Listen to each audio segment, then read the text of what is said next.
Hello again, welcome to European Autocraft Studios 944 Turbo Restoration Project.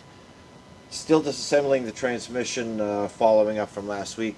There's a couple of things I want to show you up front, and of course whenever I do something I haven't done in a long time, I do a lot of research to make sure I get it right.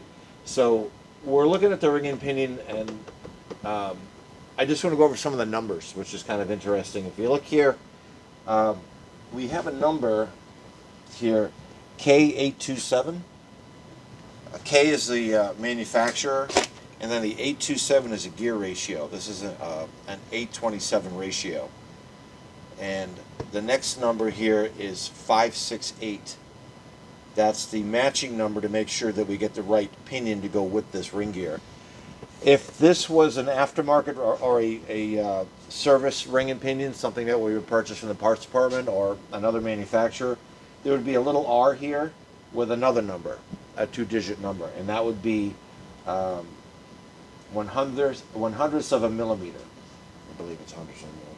Gotta look it up again. Anyways, that number doesn't exist on this because this is an original ring and pinion that came out, that came with the car. That was all done at the factory when they built the transmission, and they didn't need to give you a deviation number because you're not putting it in.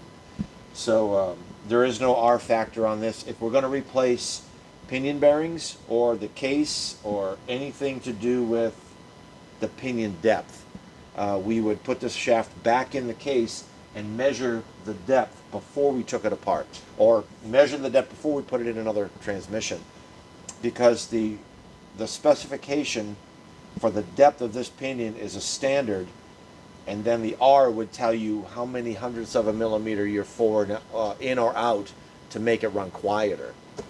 We don't have that here, so we would do the measurement ourselves. We're not doing that because this ring and pinion is in excellent condition.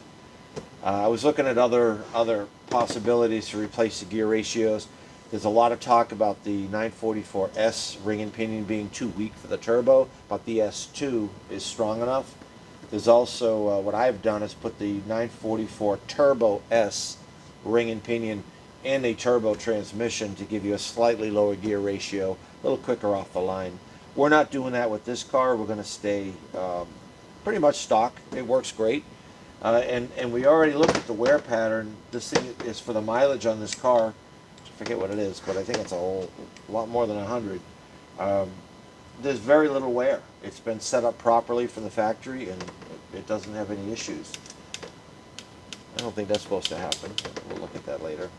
Anyway, so that's it for the ring and pinion. If you ever want to change a ring and pinion, I urge you to look at all the data. Clark's Garage is amazing. The guy's a genius with these cars, and he can get you the right part that'll last a long time.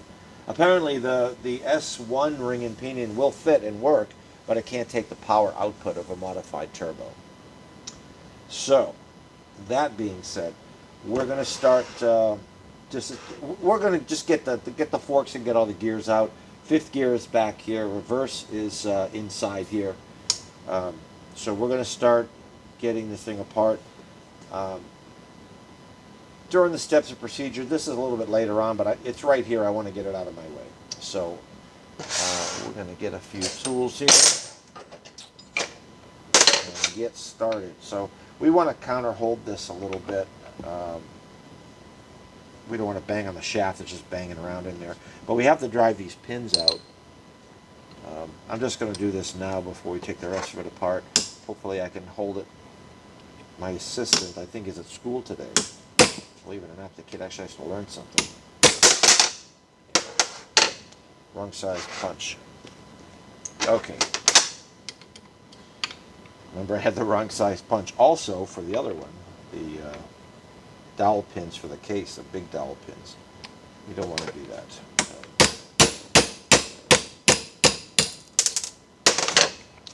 Alright, one little roll pin. And we just see that up out of the way. Well, I might as well just take it right off.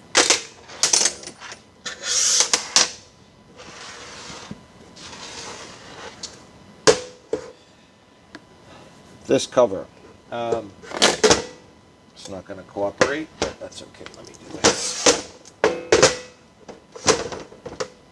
That's not going to cooperate. Let me get a block of wood here.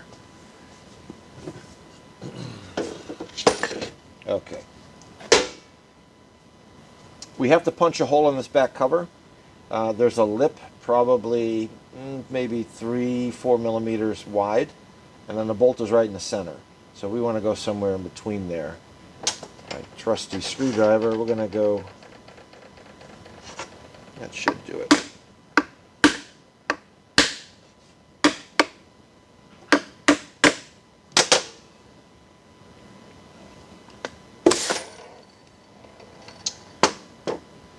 There it is. Simple little cover. They pierce fairly easy, and you replace these every time. Interesting little plug in there. I was expecting the 13 millimeter bolt, but I've seen these before. I think only the turbo uses this. Sure. So let me get that tool out. Okay.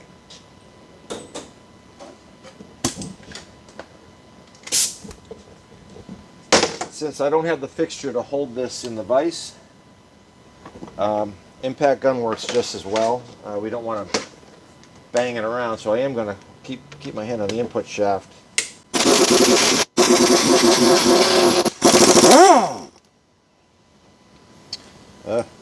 Power of red Loctite. Pretty simple. Just a hollow bolt and a washer. And this outer bearing race shouldn't have to heat it. I think it'll come right off when, although now there's red Loctite on there, hopefully it'll come off. So we'll get the cover bolts off, and then we have to tap this off to get this bearing race out. You'll see it when I get it. We'll do that. Hopefully we won't need that. All right, we had to take a little break there. We had a customer come in. Darn customers, but we had to take care of something. But here we are back on the transmission. And another thing I wanted to mention is I am trying to buy the measuring tool for the ring and pinion and all that. It's the 385 bar, the VW 385, plus there's a couple of other numbers that go in there. The 385/14 is the little pin that goes to measure, that actually contacts the disc on top of the pinion head. A whole bunch of stuff. So I think I found one on eBay that was labeled wrong, but it's a 385 bar. I'm sure of it. We'll know when I get it here, but I did purchase it for a lot less than it's worth. So hopefully it's correct, and then we'll have to buy more parts to go with it. Then I can show you how to set up a differential. But for now, well, let's just stick with what we got here. I'm just going to break these loose by hand. They're not too tight. And then I'll just use a gun to bring them out. Always a little leery about putting a gun on an Allen unless I know it's going to come right out and cooperate. You've seen how I handle non-cooperative bolts, and it's not pretty. Don't want to go down that road again. But we probably will. Oh, on another note, remember I had mentioned that I thought there was supposed to be a clip here, or a retaining, little retaining bracket, and there is. It was driving me crazy. I looked it up in the parts book, and it's supposed to be there, but it's missing. So we will replace that.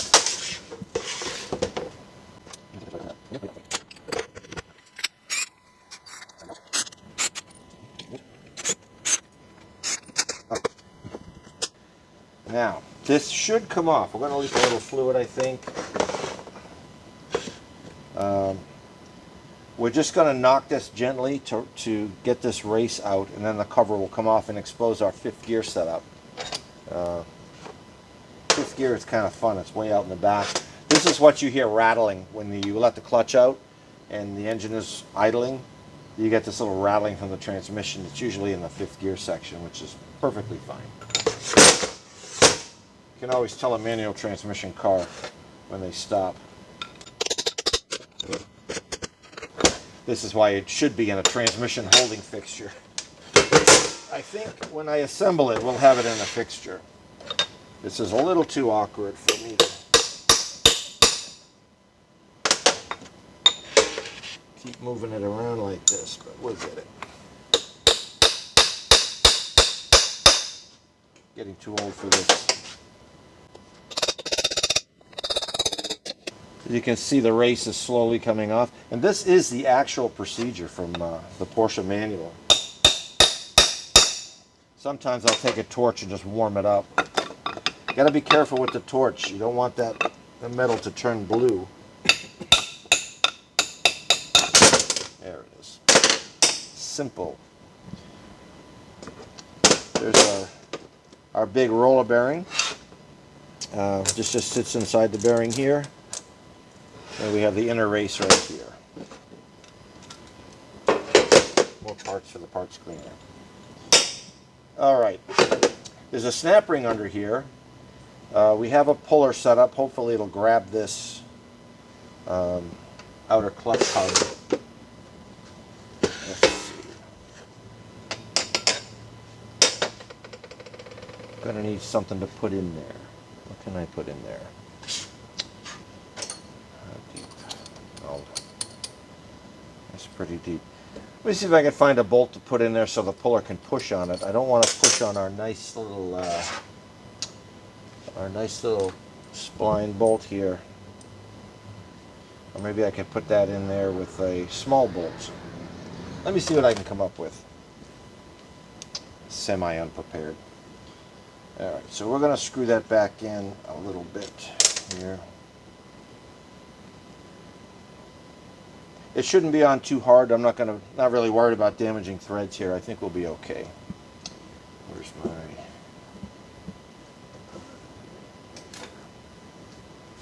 Just make sure we have enough threads where it has some strength.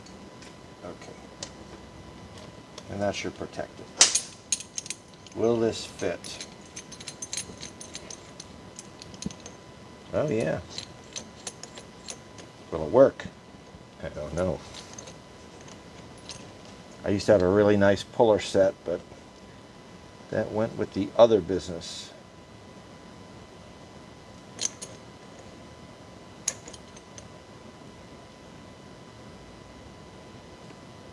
If this won't hold, I can put another tool in here to hold that. Let's see.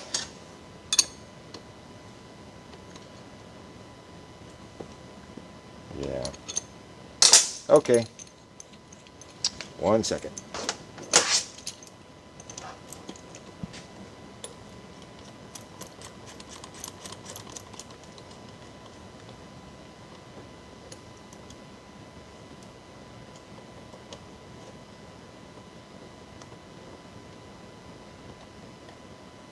Okay, now the jaws cannot open up.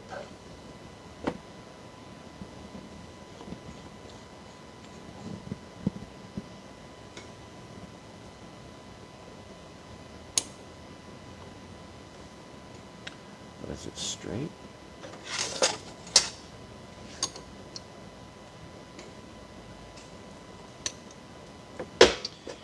There we go.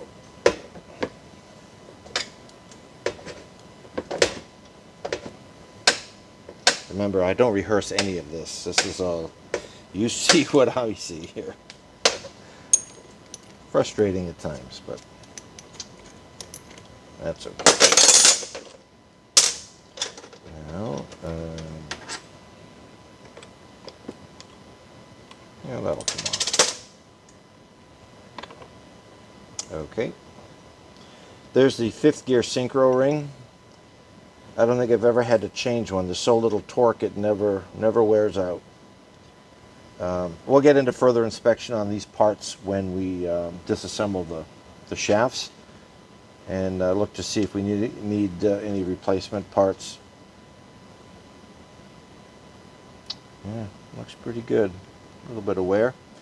You can see the snap ring outline. There goes my bearing race. Okay, I can just sit there. Now the snap ring will come off and then we'll pull the 5th gear sliding hub off. Thank you for your help. All right.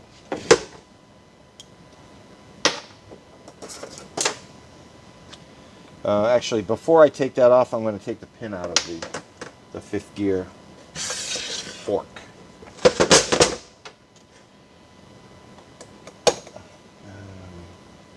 We're already in a gear. So, nope, it doesn't want to move. Okay, that's all right. This is so close to the housing. Really don't have to counter hold it. As long as you don't go too crazy with it. It doesn't take a lot of force to remove these pins.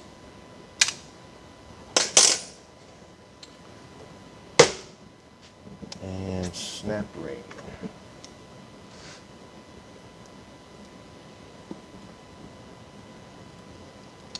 Well, that's really sloppy on there, if you see that. I don't know if there's a... I'll have to look in the parts book and see if there's supposed to be a shim in there. But that's a little too sloppy. I don't like that. We're going to do some checking on all that. Put that with the fifth gear stuff. I guess I'll put that with the fifth gear stuff. And then let's...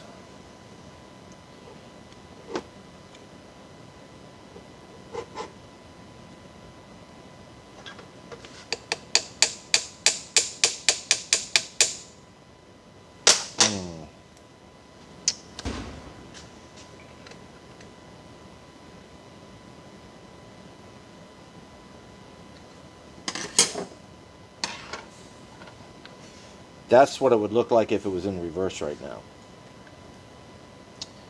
I know that's hard to imagine, but because the fifth and reverse are on the same plane. Okay, just little taps, doesn't take much.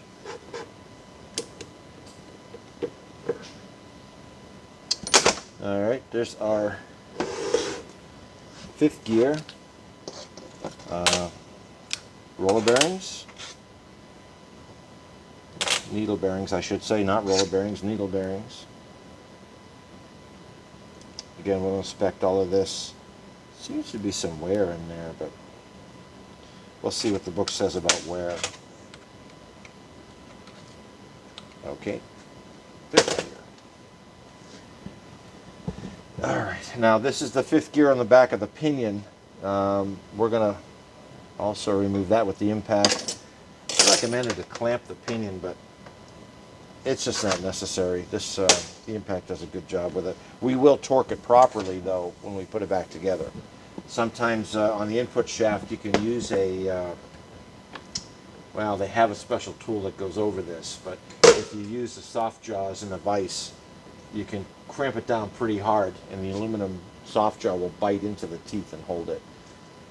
That works pretty well. So let's see, that's going to be a 17. All right. We had to move the air hose because when my customer came in, we had to put his car on the lift. And we love our customers, so we take care of everybody.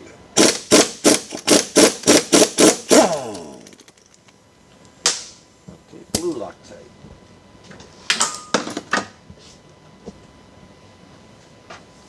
Messing up my bench.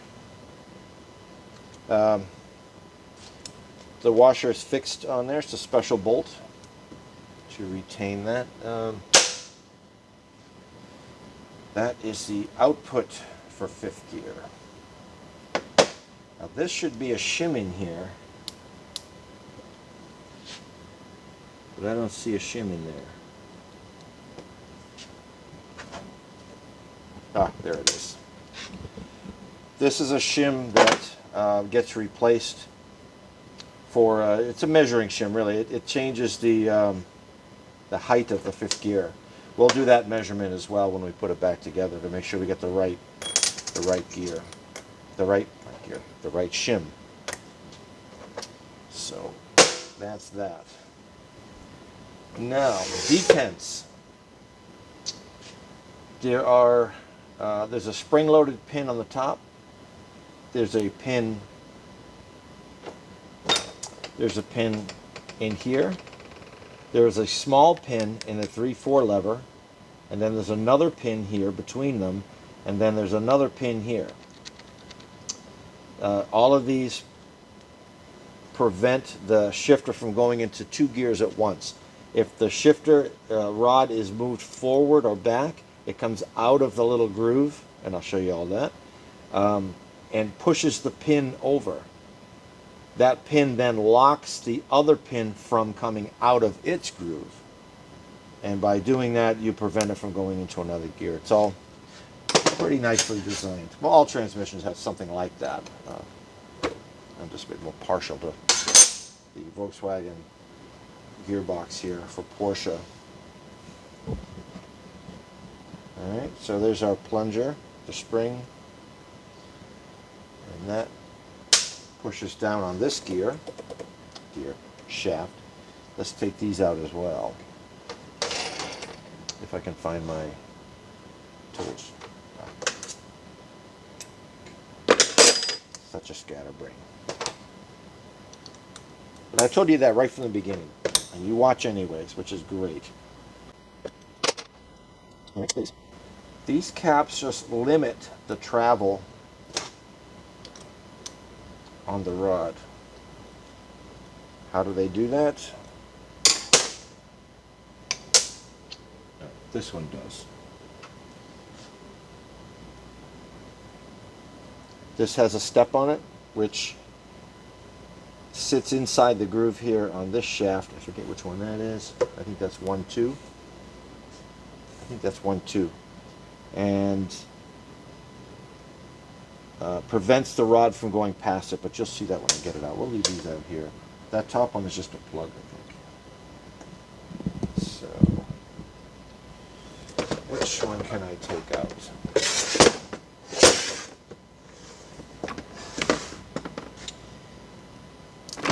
Okay, this is 1-2. That's going to come out with the pinion shaft. I do want to get that moved forward. I'm going to use a brass hammer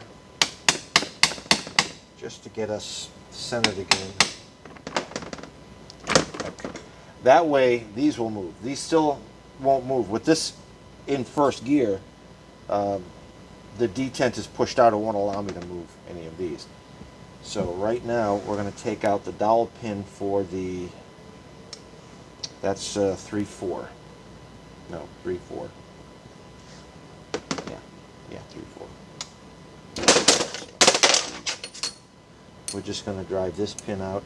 And again, I should be counter holding this. I just don't have much I can do with that.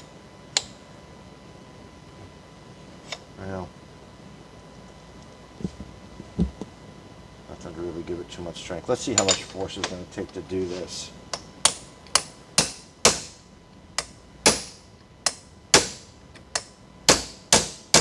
Not too bad. I've done this before without counter holding it. It's, as long as you're not too rough on it. There's our dowel pin.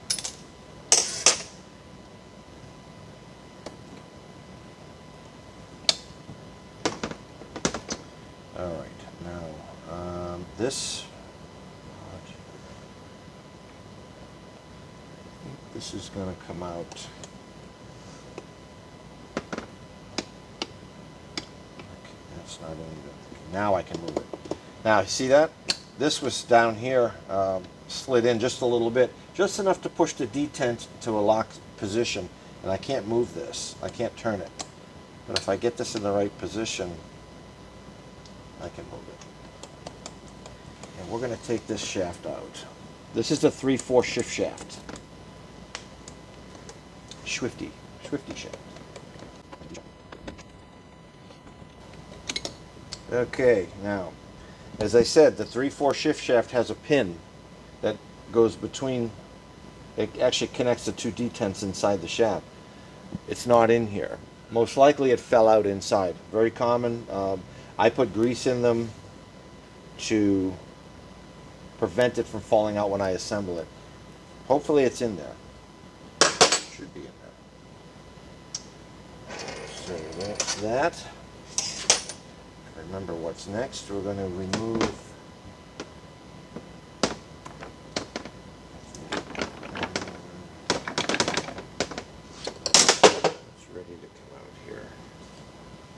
We do have a shim on the input shaft. I'm going to leave that over here because I don't want to forget about that. Alright. Let me think about this for a minute. Reverse gear.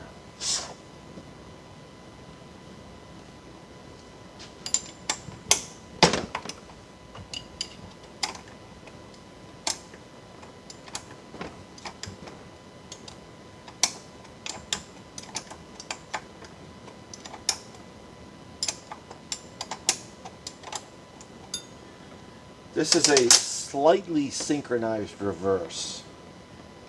Nothing too fancy. It's a spring-loaded synchronizer ring. All the good stuff.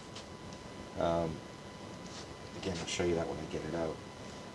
We're going to pull out the reverse gear idler shaft. Well, it's not going to come up because of the synchro here, but that's, I think that's in a position where one of these gears will come up.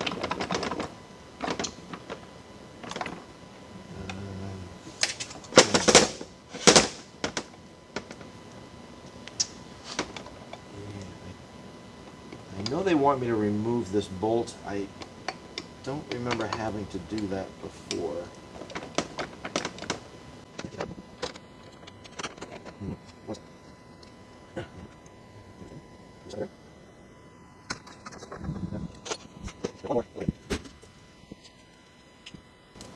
Forgot about this part. This little circlip is holding this bearing race on the shaft. I'm going to slide the bearing race out, and that'll allow the input shaft to shift over, and then it can come out. So, if I can grab it with this tricky little bugger.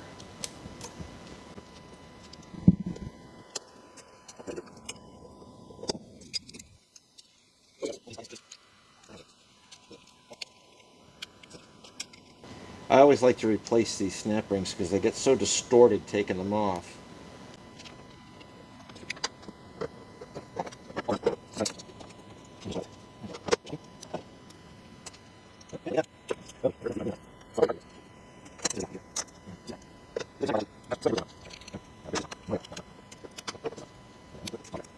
You just pick whatever method works best for you. By the time we're done here, we've tried several, so.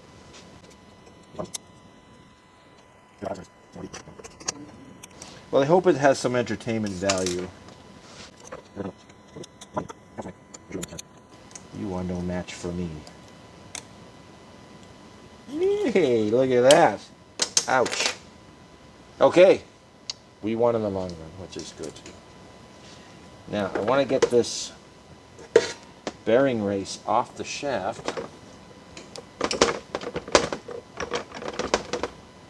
Which is another semi-difficult thing to do.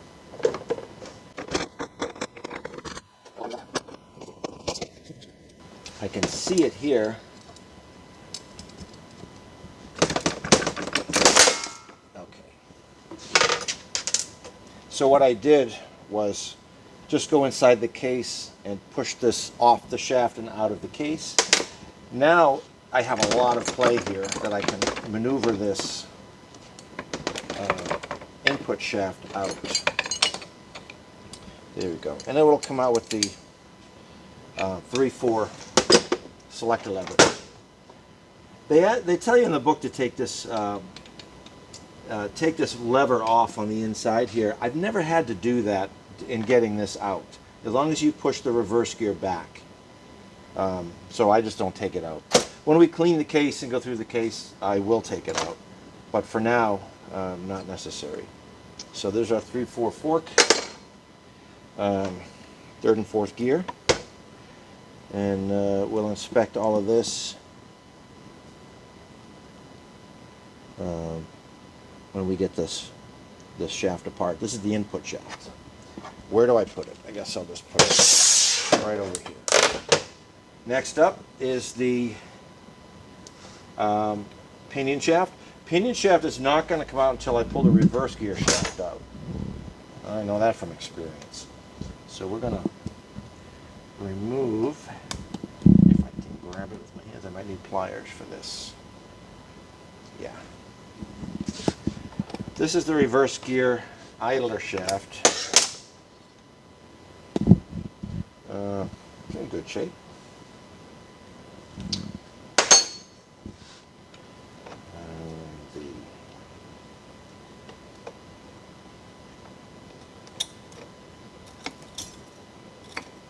A little spring that keeps tension on the reverse gear idle synchronizer. That's going to come out until this comes out.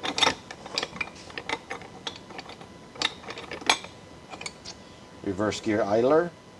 These get beat up pretty good, but this one's in good shape.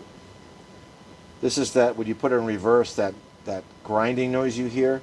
The synchronizer can only slow it down so much with a little bit of spring force it has on it. Like that, slows it down. But it still hits pretty hard and you get that grinding noise. You're not hurting anything when it does that, so don't even worry about it. Now our pinion shaft, excuse me, we don't have any more detents in our way, so this should come out with the fork and the rod. If you look down inside here, you can see one of the spring-loaded pins right there. I don't have a good point for that. This one might work. You can see one of the spring-loaded detent pins here. This is one of the pins coming from the side that's preventing the movement of the shaft when it comes out of the groove. But I'll show you that in a little bit when I finally get it out. Maybe I'll take this one out first. All right. There's our fifth in reverse. You can see this is where the detents lock in, and that's where this is where the detent coming in this way prevents it from it prevents this shaft from moving, or when this moves. Not explaining this right, but they look similar to this. We'll use this as an example. So when this is here and this is shifted, this comes out, and just those few millimeters is enough to push on the pin. It looks like a little Tylenol. And pushes back against the other ones and keeps tension on it so it can't come out of its hole. I might be able to show you better with a picture. Maybe I'll do that. This is kind of confusing. So that's that. Speaking of Tylenols, there's one. A little Tylenol. This one is a spring-loaded. This is the snapping action on the shift rod. And those are out of my way. There's one in the middle.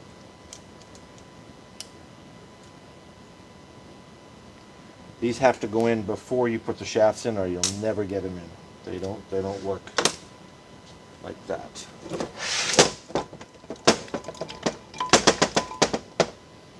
We are getting hung up on that one though.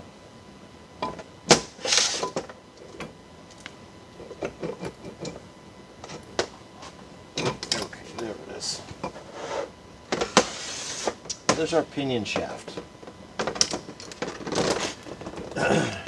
Remember I said that this was in fifth gear configuration. That was when the shaft was all the way. No, forget that. I'll explain that later when we put it together. So this is the fifth in reverse. Nope, I'm sorry. First and second. First and second. My mistake. This is the reverse gear, where the reverse gear meshes to turn this in the opposite direction. That puts the two gears together. Not mesh side by side, but it adds a third, which makes it the input shaft go the opposite. The pinion shaft go the opposite direction. Again, lots of fun stuff. because that is connected to the pinion shaft. So, nice compact design, no lay shaft needed. It works great. And that's it. There's our lever. This is reverse, idler. This is what engages reverse. There's another detent in the back that we'll take out and take this lever off so we can clean everything. Let me see if I can find, oh, there it is. Find our pin for 3/4.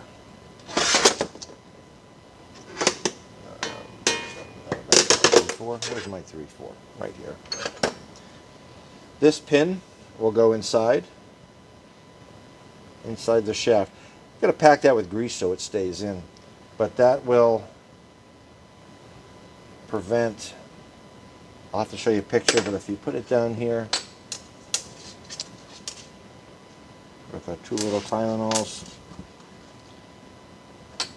you can see just that little bit of difference when I move the shift rod.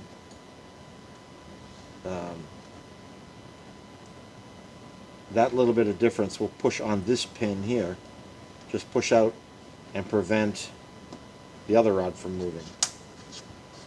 So, great stuff. I'm probably going to lose all these, so let's get them put aside. So that's it, our pinion shaft, input shaft out. A little awkward getting that snap ring off the rear bearing race for the input shaft, but we got it. Always win. Here's our very large pinion bearing.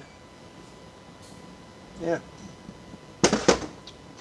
Very dirty and painted silver rear housing. So that's it for today. Next week I hope we'll get at least one of these shafts apart, inspected. Maybe we'll do some measuring with a micrometer, see what we have for snap rings. But we'll go through the manual and see the best way to measure and get the right snap rings. They're part numbered and everything. Hopefully they're still available. But that's it for this week. Thanks for watching. We're getting really close to 1,000. Getting exciting. And I appreciate all you guys watching and all the input. Greg, I owe you a response. I'll be back to you soon. It's been very hectic around here. But again, thanks for watching. Keep the subscriptions coming. Subscribe, and like and share and do all that great stuff. We appreciate it. We'll see you next week.